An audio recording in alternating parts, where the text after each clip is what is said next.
The doors of Marcy Correctional slammed shut like a coffin lit the day Robert Brooks arrived. He didn't walk into a prison. He walked into an ambush wearing state-issued chains. Within hours, handcuffed and surrounded by officers sworn to protect life, he would be beaten so severely that his final breaths wouldn't sound like screams. They would sound like silence, because in Marcy, death didn't come from criminals. It came wearing a badge. Some arrivals to prison are harsh. Some are feared. But what received Robert Brooks was not punishment. It was murder disguised as authority. The camera cuts to the mugshot of 43-year-old Robert Brooks, an everyday black man with eyes tired but still alive. His expression is not violent or defiant, just human.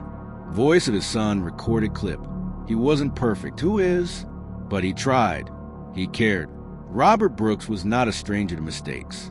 In 2017, he began serving a 12-year sentence for a first-degree assault. The case was messy, regrettable, and violent, yes. But by 2024, he had earned privileges, completed programs, and kept away from trouble. Prison had changed him. He looked forward to his release.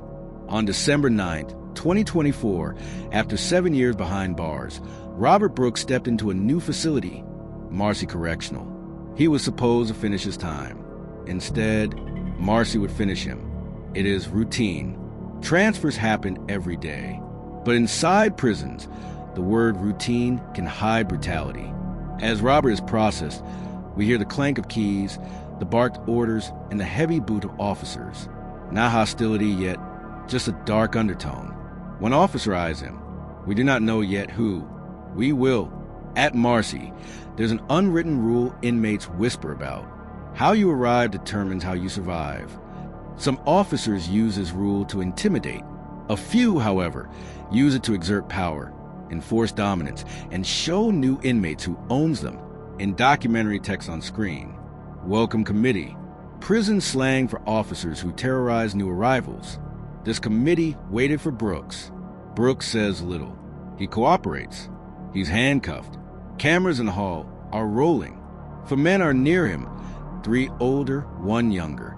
Their uniforms look clean, their voice is steady, but something predatory lurks beneath their calm.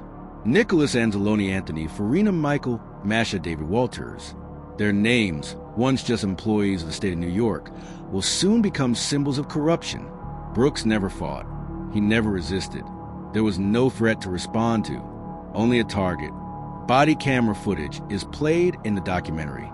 It's not gory, because it doesn't need to be. The audio alone makes people sick.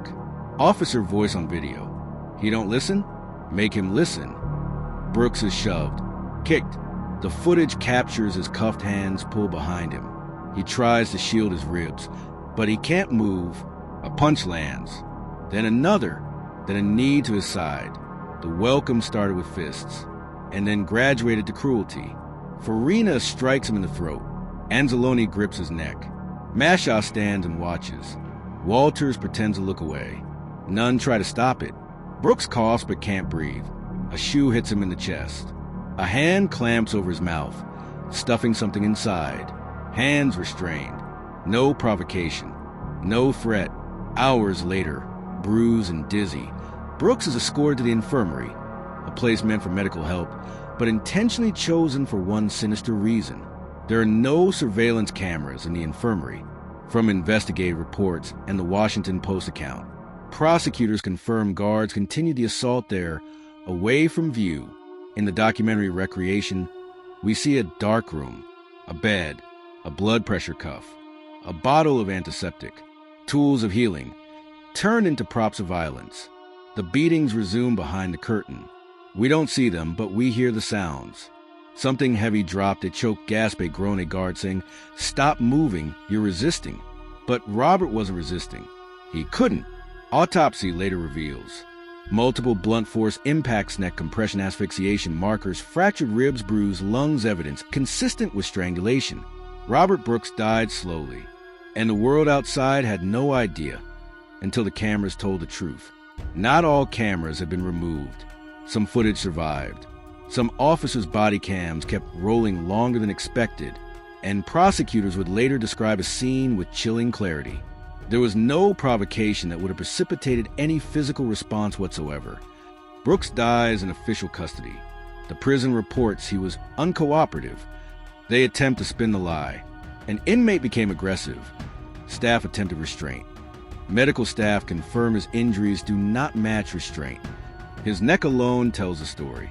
His lungs confirm it. His internal bleeding shouts the truth. Murder in a uniform doesn't look like the movies. It looks like paperwork full of lies.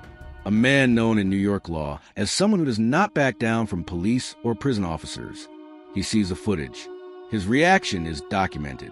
This was not restraint. This was savagery. 10 officers are indicted for will take the fall, for who touched Robert Brooks directly. Anzalone and Farina plead guilty to first-degree manslaughter 22 years each Mashaw, and Walters plead to second-degree manslaughter 3.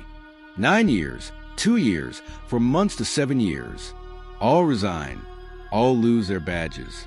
Their uniforms once symbolized authority. Now they represent betrayal. I pray the welcome committee you meet in prison is kinder than the one you gave my brother. His son watches the footage in court. It felt like watching a horror movie, except the monster was a badge. His voice cracks. Inmates are human. My dad was human. We zoom out. Brooks was not the first. Prosecutors are simultaneously working on another death in a nearby facility. This case becomes a symbol. Prison power without oversight breeds violence. The documentary shows activists demanding. Independent prison monitors mandatory cameras. Everywhere laws punishing officers who fail to intervene. Because Mashaw and Walters did not kill Brooks with their hands. They killed him with their silence. Robert Brooks died wearing chains. But the real chains were on the men who killed him. Chains of cruelty, arrogance, and abuse of power. The scene fades to the final moral truth. When a man is already restrained, hurting him is not discipline. It is cowardice. Romans 12 verse 19, KJV, vengeance is mine, I will repay, saith the Lord. The law punished the men who killed Robert Brooks. But the justice of men is temporary. The justice of God is final. Every officer who raised his hand, and every officer who refused to stop it will answer to a judge who sees beyond cameras. In memory of Robert Brooks. Not perfect, but human. Don't forget to like and subscribe to the channel for more true crime story.